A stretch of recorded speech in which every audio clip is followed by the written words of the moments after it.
4 artikler, du bør kende til, hvis du arbejder med personer, som har patellofemoralt smertesyndrom. Nummer 1.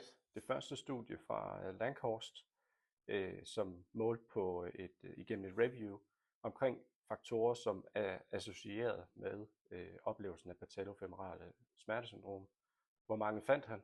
500 individuelle faktorer, og mere end det faktisk. Det betyder, at det er en multifaktoriel tilstand, og at det for os kan være svært at simplificere en sådan. Nummer 2.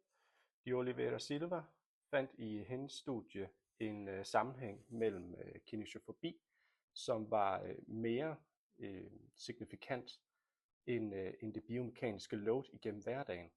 Hvad betyder det for os? Det betyder, at vi skal sætte kinesiofobi på dagsordenen, spørge, hvad personerne er bange for, og om der er noget, de undgår på baggrund af smerterne omkring knæet.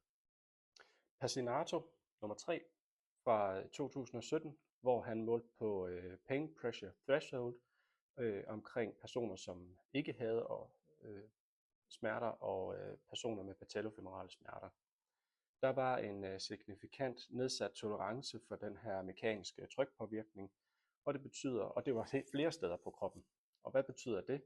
Det betyder, at vi skal spørge ind til det, som kan sensitivere en person generelt og gøre systemet mindre tolerant over for mekanisk påvirkning. Det kan fx være stress, angst, depression eller dårlig søvn. Nummer 4.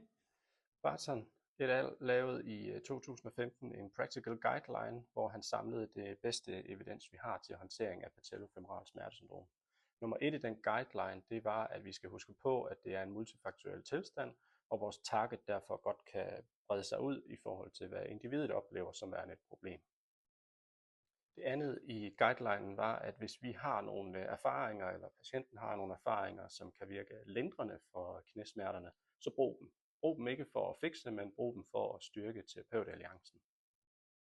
Det tredje i guidelinen var, at vi skal vægte aktive strategier langt over passive strategier for at styrke empowerment og for at styrke den aktive indsats omkring knæsmerterne. Og den sidste del i guidelinen var edukation og tryghedsskabende budskaber og aktivitetsmodificering. Så at få en bedre belastningsstyring og derefter progressivt bygge op og hele tiden have den her tryghedsskabende budskab med indover og vejledning omkring håndtering af tilstanden. Håber du kan bruge det til noget, og held og lykke med håndtering af patellofemorale smertesyndromer som den sundhedsfaglige sparringspartner, du er derude.